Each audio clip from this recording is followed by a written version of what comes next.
우리가 수술한 다음에 약을 먹게 되는데 그 약이 항생제, 소염제 포함되어 있기 때문에 술을 같이 먹었을 때는 굉장히 간독성이 증가할 수 있어요. 그래서 안녕하세요. 링크 성형외과 성하민 원장입니다. 보통은 콧볼을 축소를 하게 되는 건데요, 콧볼이 넓은 사람들, 흔히 우리가 콧볼이 넓다고 하는 거는 뺨과 콧볼이 연결되어 있는 부분에서 수직으로 선을 그었을 때 그것보다 밖으로 나가는 부분이 있는 경우에 콧볼 축소를 통해서 볼륨을 줄여 볼 수가 있겠죠. 일단은 콧볼 축소도 종류가 몇 가지가 있어요. 크게 한 3가지 정도가 있는데, 외측 절개 가장 흔하게 이루어지겠고, 그 다음이 내측 절개, 그 다음이 코의 베이스 부분을 탄력 있는 실이라든지 이런 걸로 묶어주는 수술 방법이 있겠죠. 3가지 정도 방법이 있는데 각각의 장점과 단점이 있어서 그런 부분에 대해서는 이제 전문의와 상담을 통해서 결정을 하시면 되겠습니다.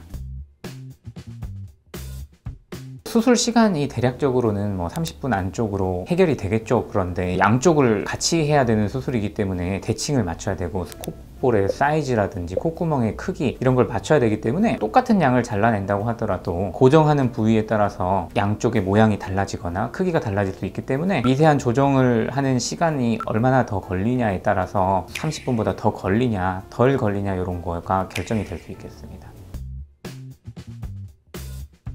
일반적으로 실밥은 한 5일에서 일주일 정도 제거를 하게 되는데, 흔히 말하는 찢어진 상처를 봉합하는 정도의 회복 기간과 동일하다고 생각을 하시면 되는데, 상처가 내 몸에서 발생을 하게 되면 이거를 낫게 하는 프로세스가 진행이 되는데 완성이 되는 기간이 교과서적으로 1년 반이 걸려요. 그래서 회복 기간은 엄밀히 말하면 1년 반이 걸리겠죠. 그런데 우리가 일상생활을 하거나 이런 거에는 실밥을 풀고 나서는 사실은 바로 일상생활을 할 수 있는데, 다만 다른 수술들과 마찬가지로 사우나 가거나 수영장 가거나 이런 건 한 2-3주 후에 하시면 되겠고, 파우더 같이 이런 거가 끼일 수 있기 때문에 그런 거는 실밥을 푼 상태를 보고 나서 결정을 하시는 게 좋겠습니다.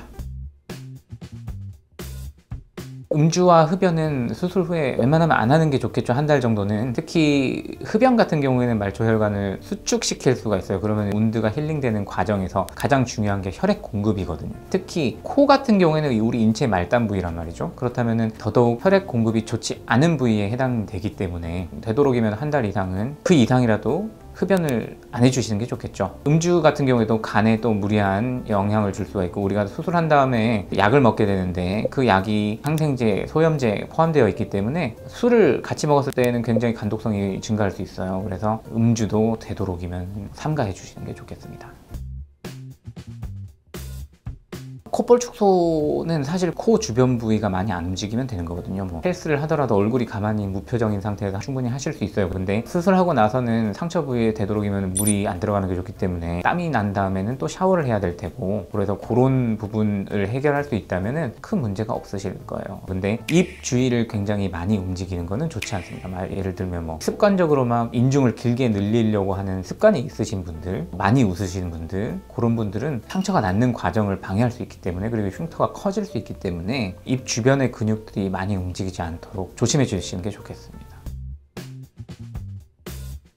콧볼 축소뿐만 아니라 모든 수술에는 흉터가 남습니다. 이 흉터가 이제 한자로 해서 흉할 흉자의 흉터지, 영어로 하면 스카거든요. 스카라는 말에는 사실은 흉하다는 뜻은 없어요. 운드가 힐링되는 마지막에 결과물로서 발생하는 게 스카 포메이션, 흉터의 형성이에요. 인간이 살아있고 상처가 발생하고 그걸 낫는 과정이 진행될 수 있을 정도로 건강하다면 이 흉터는 당연히 남는 게 자연적인 결과인데, 문제는 흉터가 더 보이냐 덜 보이냐가 굉장히 중요하게 되는데, 수술의 봉합 부위는 되도록이면 움직이지 않도록 조심해 주시는 게 좋고, 그 부위가 실밥 풀고 나서 벌어지거나 장력이 작용하지 않도록 테이핑, 2번째로는 흉터 연고, 3번째로는 레이저, 이런 3가지 정도의 방법을 통해서 흉터를 수술 후에 관리를 할 수 있겠습니다.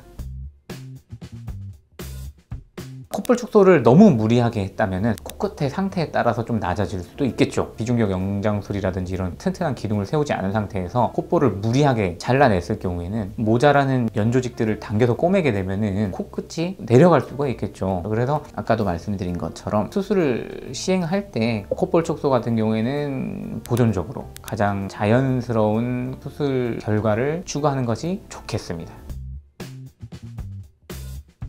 콧볼 축소를 해가지고 코가 들리는 경우는 흔치 않은 것 같아요.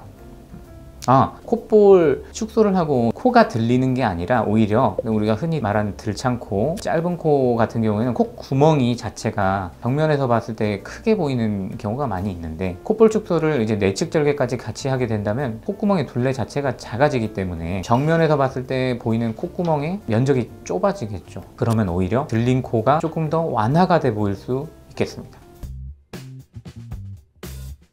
콧구멍의 크기가 달라지는 경우도 당연히 있을 수 있죠. 그래서 이제 수술을 하면서 콧구멍의 대칭이 맞는지를 면밀히 살펴야 되는데, 예를 들면 콧구멍이 원래도 왼쪽이 조금 동그랗고 오른쪽은 좀 길쭉하고, 모든 사람이 다 대칭이 맞지는 않지만은 그런 부분을 조금 더 교정을 해볼 수 있어요. 예를 들면 동그란 거를 조금 길쭉하게 만들면서 콧볼을 줄일 수 있다든지 이런 방법들이 있는데, 이런 거를 환자와 잘 상담을 해서 어떤 쪽으로 맞출지 고민을 해보시는 게 좋겠습니다.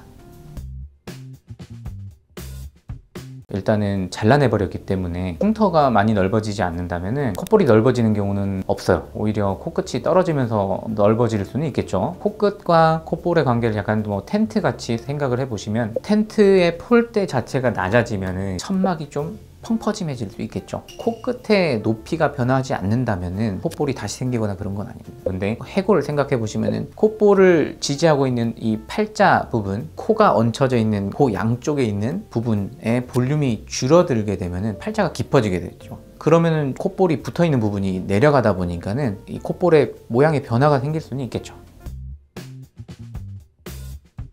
원장님이랑 충분히 상담을 해본 다음에 수술을 결정하시는 게 좋겠고, 요즘에는 유튜브라든지 뭐 SNS, 뭐 블로그 이런 게 많이 발전했기 때문에 환자분들이 대부분 내용을 다 알고 계세요. 근데 알고 있다는 거와 그게 나한테 적용이 되는지는 또 다른 문제이기 때문에, 배경 지식을 충분히 알고 있는 상태라고 하더라도 꼭 경험이 많은 성형외과 전문의를 통해서 수술 상담을 받으시기를 권장해 드리겠습니다. 링크 성형외과 성하민 원장이었습니다. 감사합니다.